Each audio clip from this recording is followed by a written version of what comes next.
Hindi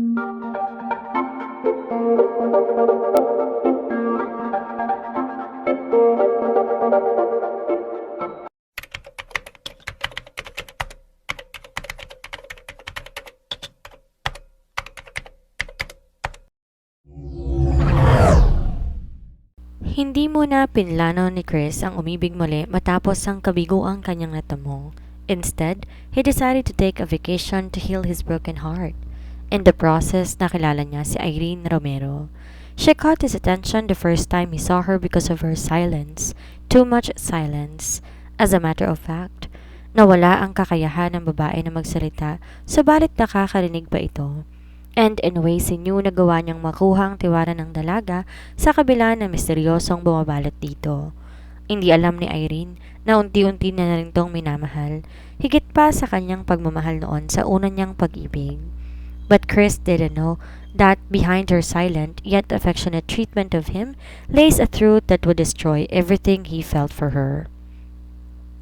Patuloy si Chris sa pagkuha ng litrato habang pinanonood sina Seth at Sarina na nagsasayaw sa gitna ng pavilion.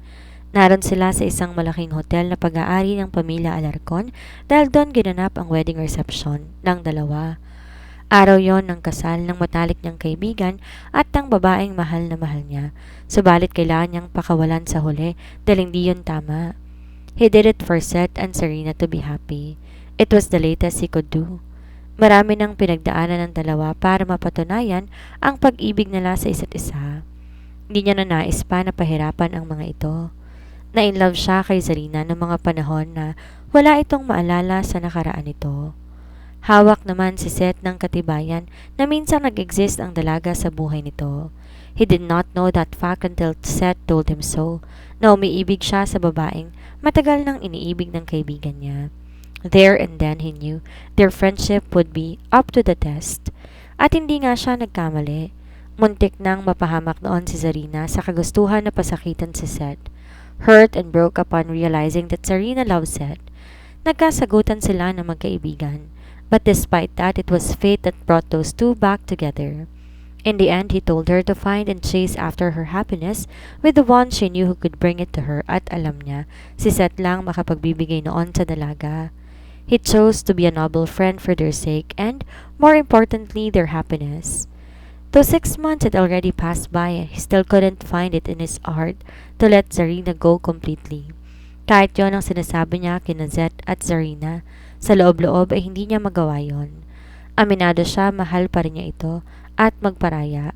Alam naman niya na ang pagmamahal na iyon ang nagbunsod sa kanya sa desisyong ito. Alam niya na mas magiging masaya si Zarina sa piling ng kaibigan niya. Sinilid niya ang dalang backpack ng hawak na DSLR camera at sinokbit yon sa balikat niya matapos makontento sa mga litrato na kinunan niya sa bagong kasal. Ngunit bago pa nga siya makahakbang papaalis doon, narinig niya ang pagtawag ni Zarina sa kanya. Napalingon siya at napangiti nang makitang papalapit ito sa kanya. "Huwag mong sabihing aalis ka na. Masyado bang maaga?" Nakangiting sabi nito. "Kailangan eh. Aasikasuhin ko pang flower farm bago ko pumunta ng sementeryo." Kumunot ang noon nito. "Sementeryo? Oo nga pala. Hindi nito yon alamang tungkol doon. My sister's there for 5 years now. Yun lamang sa ngayon ang kaya niyang sabihin dito." "Oh?" Napatango na lamang ito at tila ba naiintindihan ang ibig niyang sabihin. Hindi na ito nag-usisa pa ng tungkol doon na ipinagpapasalamat niya. Ngumiti ito nang harapin siya. "Okay, hindi kita pipigilan." Matapos yon ay tiningnan niya ito. Walang salitang lumapit siya dito makalipas ang ilang sandali at niyakap niya ito ng mahigpit. He wanted to be that close to her even just for the last time. Hindi ito nagsasalita, bagkos ginantihan lamang nito ang yakap niya. Ngunit, tila lalong bumigat ang pakiramdam niya dahil doon. Hindi niya na gustong pakawalan si Zarina sa mga bisig niya, subalit hindi yon maaari. Kailangan niyang pakawalan ito, literally and emotionally. Hindi niya na magagawa pa ang nais niya. Nagparaya na siya. Kailangan niya nang tapusin ang kahibangan niya kahit mahirap. It was the only way. "Thanks, Chris." Bulong nito nang kumawala ito sa yakap niya. "I won't forget this. Don't worry. I know you will be able to find your own happiness. Huwag ka lang mapagod, umasa. He smiled before finally releasing her. Dahil ikaw ang nagsabi niyan, paniniwalaan kita. I have to go. Mag-iingat ka. Yun lamang at agad na siyang tumalikod. He had to do before he could cry in front of her. Kasabay nga ng pagtalikod niyang iyon ay ang pagkalat ng sakit at pait na unti-unti na tumutupok sa kanya. He had to face his life and the reality. This time hindi nakasama si Sarina sa buhay na kailangan niyang harapin, kahit sa panaginip. Kamusta ka na ate? Sorry kung ngayon lang ako nakapunta ulit dito Maraming trabaho Ani Chris matapos na ilapag sa ibabaw ng nicho ang isang basket na puno ng daffodils. Galing ang mga iyon sa Angel's Meadow, ang flower farm na 4 na taon niya ng pinamamahalaan, at ang daffodils ang paborito ng bulaklak ng kapatid niya na nasa puntod na iyon, si Catherine Del Mundo, ang kanyang ate Cathy. His sister took his own life 5 years ago. Hindi nito nakayanang tanggapin ang paglisan ng fiancé nito ilang araw bago ang nakatakdang araw ng kasal nila nito. Nag-iwan lang ang lalaki na isang sulat na nagsasabing hindi na nito kayang pakasalan ng ate niya.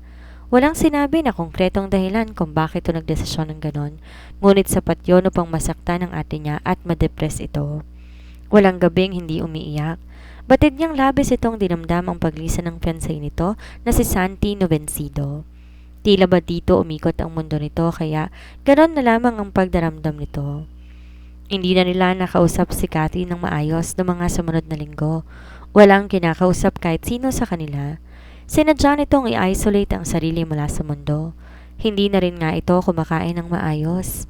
Nagkukulong lang ito sa kwarto.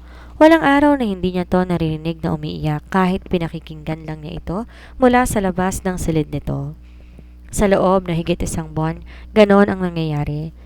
Ngunit isang umaga, ginulantang sila ni Cathy. Gaya na nakagawian niyang gawin, siya ang nagdala ng pagkain ng kapatid niya sa silid nito.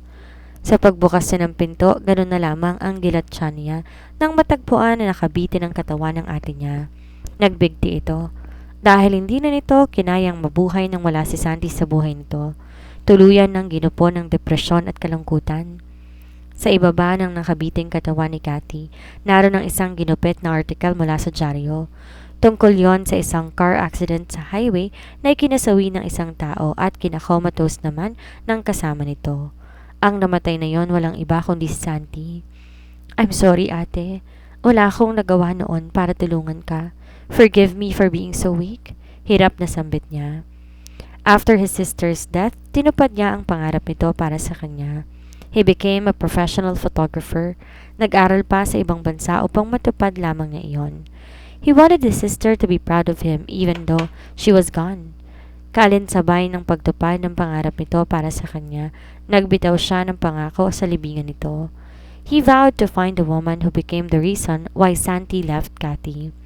Nalaman niya ang tungkol doon nang mabasa ang isang sulat na iniwan ng ate niya. It was her suicide note. Nakasaad sa sulat na nakipagkita umano si Santi sa isang babae nung araw bago nakipagkalas kay Cathy ang lalaki. Hindi siya sigurado paano yun nalaman ni Cathy o kung ano nga ba ang naging basehan nito sa balitang yon. Subalit ang tanging mahalaga sa kanya ng mga panahong yon ay magawa niya ang ipinangako niya dito. Ngunit hanggang ngayon wala siyang ibang impormasyon na maaari niyang mapangakuan tungkol sa babaeng tinutukoy nito. Walang iniwan ng ate niya na maaaring makapagturo sa kanya kung sino't nasa ng babaeng dahilan ng pangiiwan ni Santi sa una. Hindi niya alam kung saan siya magsisimula.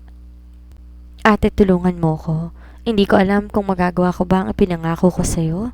A lump formed in his throat. Kahit hirap, pinilit niyang lumunok. Kailangan may gawin siya. Upang palawagin ang nagsisikap niyang dibdib dahil sa pagregasa ng mapait na alaala, hanggang ngayon hindi pa rin niya matanggap ang sinapit nito. Lagi na lang siyang nilalamon ng guilt sa tuwing naaalala niya yon. Wala siyang nagawa upang tulungan ng ate niya na makaahon sa lungkot at depresyon. Please, help me ate. Katahimikan ang bumalot sa kanya kasabay ng pag-ihip ng hangin. He closed his eyes and let himself feel the cold, gentle breeze. Malalim na buntong hininga ang sinalubong ni Irene sa dagat nang pinaghintuan niya at ngayoy pinagmamasdan iyon. Kagagaling niya ng sementeryo matapos bisitahin ng puntod ng mga magulang at ng pinsan niya. Tila balsamo sa kanyang pakiramdam ang pag-ihip ng hanging dagat. Kailangan niya yon dahil sa pagnanais na paluwagin ang nagsisikip niyang dibdib sa dami ng alalahanin niya. Sa sementeryo siya kaagad nagtungo matapos bumalikwas ng bangon dahil sa isang masamang panaginip. Tumatahip ang dibdib niya, humihingal pa siya na magising dahil doon.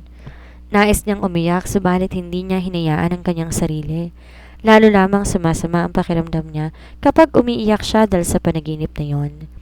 Napanaginipan niyang trahedyang kumitil sa buhay ng pinsan niya. Hindi niya alam kung paano nga ba siya nakaligtas, gayong pareho sila ng pinsan niya na nakaupo sa harap. Ito ang nagmamaneho at siya naman nasa front seat. It was raining that day when it all happened.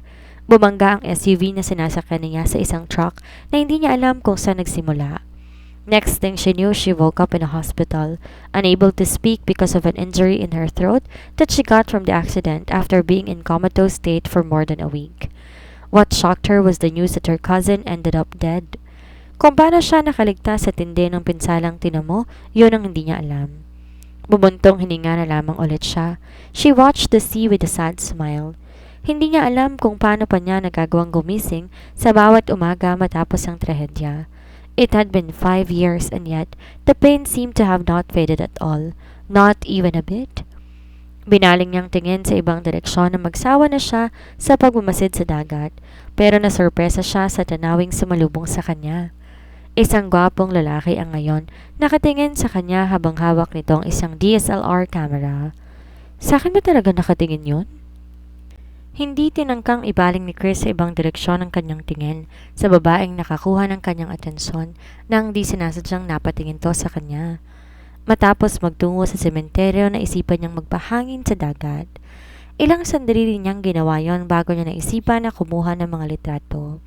Marami-rami rin siyang nakuhanan bago tumuon ang atensyon niya sa isang babae na nakaupo sa buhanginan at nakamasid sa dagat. Tila wala ito sa sarili nito at kahit ilang metro ang layo niya mula sa kinauupuan nito, napansin niya ang malungkot na anyo nito. Napansin niya yon kahit kalahati lang na magandang mukha nito ang nakikita niya. Despite the pain he saw on her face, di niya napigilan ng sariling kunan ng litrato ang nasabing babae. Di niya alam anong meron sa babaeng yon na tila naiengganya pa siya na kunan to ng litrato. Natural na sa kanya ang mangyaring agad na mapukaw ng isang babae ang atensyon niya, dahilan upang ganahan siya sa pagkuha ng litrato. Well, he was a professional photographer kaya't masasabi niya natural sa kanya ang ma-fascinate sa pagkuha ng litrato ng isang magandang babae. Subalit iba ang babaeng yon na nakamasid sa dagat. Alam niyang higit pa sa pagkuha ng litrato ang dahilan kung bakit napukaw nito ang atensyon niya. With every picture he took, using the mystery woman as his subject, there was this unexplainable magnet that drew him close to her. But it couldn't be. Hindi maaari na ang konklusyong naiisip niyang dahilan, kaya gano'n na lamang nararamdaman niya. There must be something else, probably more logical than the one he was thinking. Hindi niya alam kung pang ilang litrato na ang nakuhanan niya nang tumingin sa kanyang direksyon ng babae. Kagad siyang napahinto sa ginagawa at tila na estato siya. The beautiful face that fully revealed itself in front of him, even though she was a few meters away, was something that made his heart thump wildly for some reasons. Ngayon siya nagumpisang kabahan na hindi niya mawari kung para saan. Hindi siya nakaramdam ng ganon katinding kaba nung unang beses niyang makilala si Sharina or any other woman for that matter. Ilang minuto rin ang pinalipas niya bago niya nagawang pakalmahin ang kumakabog na dibdib at lapitan ng babae ngayon ay nakatingin sa kanya. He could swear she had the most beautiful pair of chocolate brown eyes he had seen in his life. At mas maganda pa siguro yon kung wala ang lungkot at sakit na nakapaloob sa mga yon. Hindi kumilos sa kinaupuan nito ang babae kahit nang tuluyan na siyang makalapit dito. Hi! Bati niya dito. Tila alangan pa to kung sasagot o hindi nang matiyak niya na bumuka ang bibig nito, ngunit walang anumang salita na lumabas mula doon. Ngumiti siya bilang senyales na wala tong dapat ikatakot, subalit hindi pa rin to nagsalita. She just waved her hand. Nangunot ang noon niya dahil doon. Naisipan niyang maupo sa tabi nito, ilang pulgada lamang ang layo mula rito. Are you scared of me? Biglang tanong niya rito. No, I'm not. Yun sana ang gustong sabihin ni Irene sa katabing lalaki, sabalit hindi niya yon magawang isatinig. No matter how hard she tried, she couldn't let a single word come out, let alone voice out any sound. 5 taon na siyang di nakakapagsalita. She was anaphonic. Nag-umpisa yon matapos ng aksidente dahil ilang bubog mula sa windshield ng kotse ang tumusok sa lalamunan niya. The injury she got from the accident prevented her vocal cords from coming together and vibrating, thus making her unable to speak. Though she was having therapy, it did not help her. In a way, it was her fault since she wasn't helping herself. For now, she couldn't find the desire to talk again. For her, God gave no reason for her to do so. Letting her live in silence would probably be the best for her, or at least that was what she thought. Kung walang makakatanggap sa sitwasyon niya, bahala na. Sa ngayon, tanggap niya ang kanyang kalagayan. Wala naman siyang dahilan para magsalita. Her cheerful and talkative personality was long gone. It disappeared along with her cousin. Her inability to speak reminded her of the promise she made right before the accident that claimed the life of her cousin, Santi Novencido. Umiling siya bilang sagot sa tanong ng estrangherong katabi niya. Then why aren't you talking? Not even a simple hi? Anang estranghero habang nakatingin sa kanya.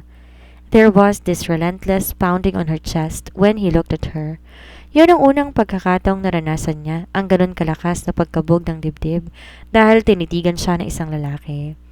Isang napakagwapong lalaki, pagtatama pa ng isip niya. Lihim siyang napangiti dahil doon.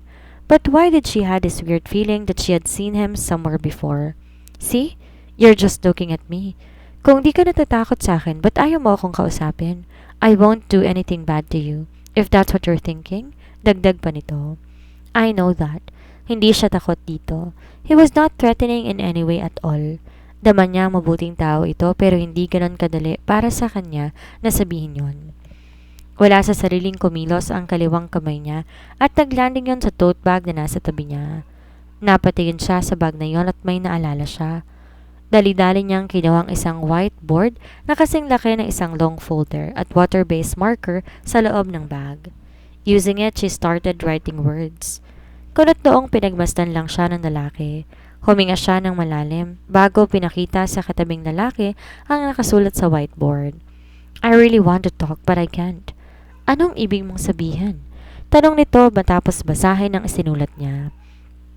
Kumuha siya ng tissue sa bag, agad binura ang nakasulat sa whiteboard gamit noon. Nang malinis na ang whiteboard, muli siyang nagsulat. After that, she raised it for him to see. I haven't been able to speak for a long time, but I can still hear. That's why I'm responding to your questions. Yon ang nakasulat sa whiteboard. Hindi niya alam kung bakit ganon kadali para sa kanya na aminin yon sa estrangherong to. At hindi siya maaaring magkamali sa nakita niya sa mga mata nito matapos basahin ang sinulat niya. She saw disappointed in them. It was there for fleeting seconds but still she saw it. Sanay siyang nakakakita ng ganong reaksyon sa ibang tao kapag nakikipagkilala sa kanya ang mga ito. Naiiba siya at alam na yon at hindi na siya magtataka kung agad na umalis ang lalaking to matapos ang pagtatapat niyang yon. But she knew she would be sad if ever he did her leave like that. Nang bigla siyang matigilan. Sad? That's weird. Why would I be sad? I see. Kapag Juan ay sabi nito na pumukaw sa kanya. But that doesn't actually prevent me from knowing you. At least, alam ko kung paano makipag-communicate sa'yo. Ngumiti ito bago nilahad ang isang kamay sa kanya. I am Chris Del Mundo. And you are? At ubiling nakipagkamay siya rito ng ilang saglit bago nagsulat sa whiteboard. Hindi na muna niyon pinansin ang pagragasa ng kakaibang init nito na tila tumulay sa magkahugpong nilang mga kamay. Kanina lamang at dumaloy sa iba't ibang bahagi ng katawan niya. Nag-uumpisa na rin siyang maging uneasy, subalit sinisikap niyang labanan yon or else hindi niya maisulat ng maayos sa whiteboard ang nais niyang sabihin dito. Irene Romero. Parang narinig ko ng pangalan mo sa kung saan. What she wrote was true. Hindi lang ang gwapong mukha nito ang pamilyar sa kanya. Pati na rin ang pangalan nito. Pilit niyang inaalala kung kailan at saan niya nakita ang mukha nito at narinig ang pangalan nito. Subalit wala siyang makapasa kanyang isipan. If you're familiar with the photography world, then you will easily know me. Anito. You're a photographer? Yon ang isinulat niya. Tumango ito. Yes, she was familiar with the photography world, or at least slightly familiar with it, dahil na rin sa mga magazines na binabasa niya, and besides mga music sheets. Pero bakit parang iba ang pakiramdam niya? Why does she has this weird feeling that it was not because of the photography that made him familiar to her? Muli na lang siyang nagsulat at ipinabasa iyon dito. I see. I guess that's why you're familiar. He smiled again. This time it was because of amusement. Teka, may amusing ba sa ginagawa niya? Sa totoo lang, medyo nahihirapan na siya sa pagsusulat ng gusto niyang sabihin dito. Subalit yun lamang ang paraan upang magkausap sila ni Chris. Besides, it wasn't like she could meet a handsome photographer like Chris Del Mundo every day, lalo na sa sitwasyon niya kung saan hindi siya nakakapagsalita. Sana lang hindi ito kaagad magsawa sa kanya.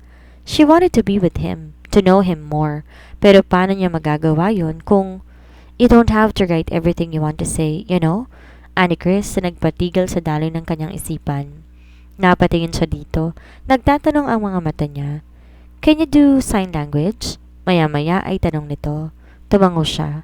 Wait, hindi niya ako tatanungin ang tungkol sa sign language kung wala tong alam paano gawin yon. Does that mean he could do or probably understand sign language? At para malaman niyang sagot, kailangan subukan niyang gawin ang isang bagay. Binaba niya ang hawak ng whiteboard at marker sa buhanginan, tsaka hinarap si Chris. Nakakaintindi ka ng sign language? Yon ang naitanong niya rito gamit ang sign language na sinikap niyang pag-aralan at kanyang natutuhan 4 years ago. She might have decided not to force herself to speak anymore after she was discharged from the hospital, but she chose to learn other means of communication, and one of them was sign language. To her surprise, tumango ito. Naiintindihan siya nito gamit ang sign language. Ganon na lamang ang tuwang naramdaman niya nang malaman yon. Hindi na siya mahihirapang magsulat ng magsulat para makipag-communicate kay Chris. Does that make things easier for you? Sa kawalan ng sasabihin, which she intended on doing otherwise in terms of sign language, napangiti siya. Isang tunay na ngiti ang pinakita niya rito dahil sa tuwa. Napatango siya bilang sagot sa tanong nito. Hindi mawala-wala ang ngiti sa mga labi niya. Ngumiti ito, ngiti na muling nagpabilis sa tibok ng puso niya. That's great then. At sinabi nito sa kanya ang dahilan kung bakit ito nakakaintindi ng sign language. He could understand sign language because he was taught how to. Yon ang means of communication na kailangan nitong matutunan upang makipag-usap sa isang pinsan nito na ipinanganak ng may problema sa pandinig. Idagdag pa na aphonic din ang pinsan nitong yon, kaya naman kailangan niyang matutunan. Sa tulong ng ina nito na minsang naging teacher ng sign language, nagkagawa nitong makipag-usap sa mga taong walang kakayahang magsalita at makarinig. Lalo na sa foundation kung saan ang pamilya nito ang namamahala at karamihan sa mga tinutulungan ng mga ito ay may mga kapansanang katulad ng pinsan nito. Pakiramdam niya ay muli siyang nagbalik sa pagiging teenager nang masilayan niya ang ngiti ni Chris. She couldn't believe she fell in love with his smile. Lalo tuloy itong gumugwapo sa paningin niya. Crush na nga yata niya ito eh. Weird for her to think that way, but that was what she felt at the moment. At walang dapat kumontra sa nararamdaman niyang iyon ngayon. Good luck with that, Irene. Abala si Irene sa paghahanap ng partikular na CD sa record store na pinuntahan niya. Noong 1 linggo pa siya naghahanap ng kopya ng music album ng sikat na musician at composer na si Jim Madriaga. Pero puro sold out ang mga iyon. Limited edition kasi yon, kaya naman mahirap talaga na makakuha ka ng kopya.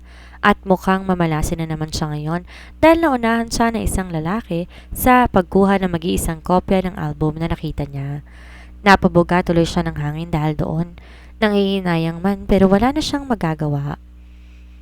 Balak na sana niya na dala ng antok Irene na maghanap sa ibang music store nang may marinig siya na tumawag sa pangalan niya. May tumawag sa pangalan niya. Nilingon niya ang loob ng record store subalit wala siyang nakitang sino man na posibleng tumatawag sa kanya. Baka inaantok ka lang Irene. Hilig mo kasing magpuyat yan tuloy. Naiisip mong may tumatawag sa pangalan mo. Napailing siya upang tanggalin ang isiping yon. But upon facing the store's entrance, she was surprised for two reasons. One, because of the light that suddenly flashed in front of her, and two, a familiar dazzling smile greeted her after that flash. Hi! Maluwag ang naging ngiti na bati ni Chris nang tuluyan tong nakalapit sa kanya. Sorry about that. Di ko lang mapigilang kunan ka ng litrato eh. You look radiant today. Umingo siya sa sinabi nito. Anong radiant ang sinasabi mo? Umpisa ka na naman ng pambobola mo. Aniya sa pamamagitan ng sign language. Tumawa to ng mahina. You really don't take a guy's compliment to you so easily, ha? Hindi ba halata na hindi ako nang bobola? I don't know, you tell me. Hindi naman kasi compliment ang madalas kong nakukuha sa ibang tao. Most people call me weird. She sighed sadly. Her face was showing it too. Napayoko na rin siya dahil doon. Di lang sila matyaga kagaya ko. Napatingin siya rito nang marinig iyon.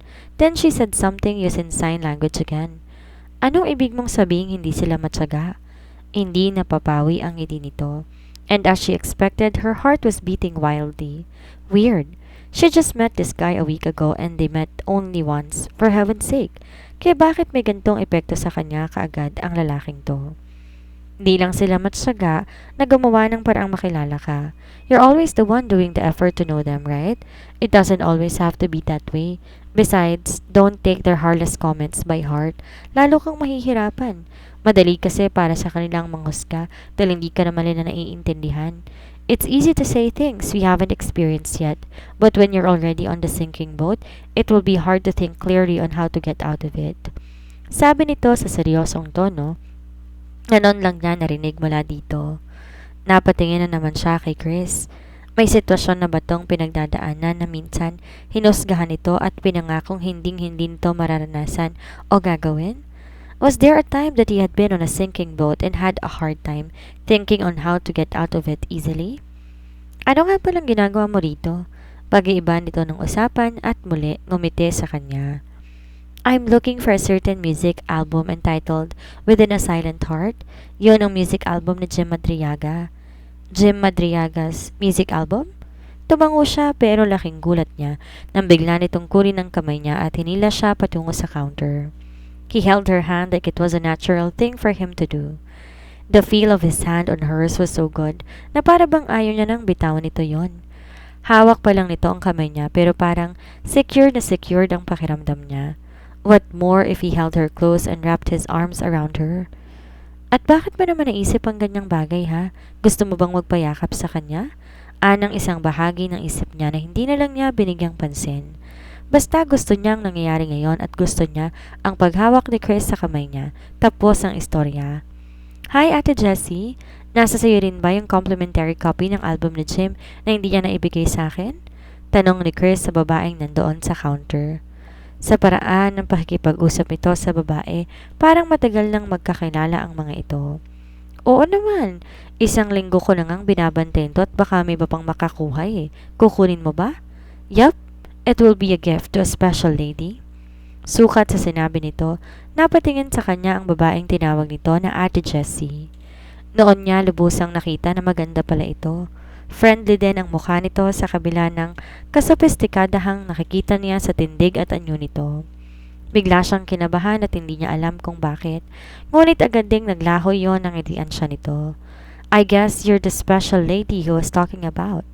Nag-init ang mga pisngi niya sa sinabi nito na ikinatawa lang ng lalaki. Pabirong hinampas niya to sa balikat gamit ang kamay niya na hindi nito hawak. Buhay na buhay ang tawa nito na kumuha na ng atensyon ng mga customer sa loob ng record store. Napangiti tuloy siya. Matapos ibalot ni Ate Jessie ang album, ay iniabot ito yun sa kanya imbes na kay Chris. Take it. I haven't heard you speak since you entered here and you're communicating with Chris through sign language. Masasabi kong talagang makaka-relate ka sa ilan sa mga kanta na nilikha ng kapatid ko. Ani Ate Jessie matapos niyang tanggapin ang CD kahit medyo alanganin pa siya. Isang nagtatakang tingin ang pinukol niya sa babae. Sinong kapatid ang tinutukoy niya? Gusto sana niyang itanong pero hindi niya alam paano gagawin yon. Ngumiti si Ate Jessie.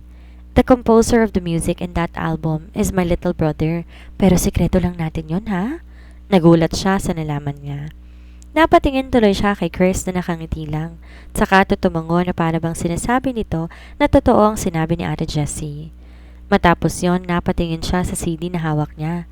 Are you sure you want to give this to me? Tanong niya. Her hesitancy to accept something that should have belonged to him made her ask that question. You've been looking for that CD for a week now, right? How the heck did he know that? Di ba sinabi ko sa'yo na hindi ang pagkikita natin sa tabing dagat ang huling pagkikita natin? I roamed around looking for information that would lead me to you. I know, para akong stalker sa ginagawa ko pero gusto ko munang pagkasyahin ang sarili ko sa pagtingin sa'yo sa malayo. Gusto kong malaman yung mga routine mo. That's how I found out about the CD you're looking for. Pero sa kabila ng pagkalap ko ng impormasyon tungkol sa'yo, nanatili pa ring misteryo ang katauhan mo. But I really want to know the real you. I'm not going to give up. Pakiramdam niya di siya makahinga sa lakas ng pagkabog ng dibdib niya dahil sa mga narinig niya mula dito. That was the first time a guy came and told her face to face that he wanted to know her. He even said he wouldn't give up until he do so.